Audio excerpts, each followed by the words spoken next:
Bonjour tout le monde! Aujourd'hui, j'aimerais vous parler d'un passage que j'ai lu dans un livre que j'ai terminé il y a quelques semaines qui s'appelle Mémoires d'un pasteur ordinaire, la vie et les réflexions de Tom Carson, écrit par son fils Don Carson. Donc ça va comme suit. Lundi 9 novembre 1959. Pourquoi est-ce que j'écris ces détails? Parce qu'il m'apparaît important de consigner mes réalisations ou mes non-réalisations de la journée afin que j'obtienne la victoire dans l'œuvre de Dieu.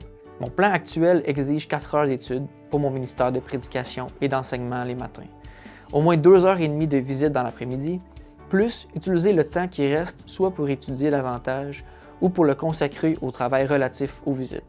Je peux passer mes soirées à répondre à tout le courrier, à préparer de fêtes, à lire des livres et des articles, à faire des travaux manuels sur la propriété. Autrement dit, n'importe quoi, y compris des études ou des visites qui puissent être utiles, propices à la détente.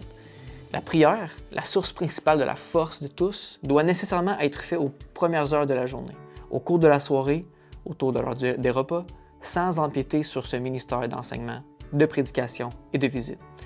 Néanmoins, elle doit sous-tendre tout le ministère. Je me propose d'écrire soigneusement, régulièrement et complètement, de sorte que ma vie puisse être jugée dans les balances de ma propre conscience et de mon fort intérieur. Et par la grâce de Dieu, je puisse éliminer les nombreux points de faiblesse qui sapent ma force spirituelle, minent mon ministère et, je vais le dire, détruisent les âmes. Que Dieu me vienne en aide.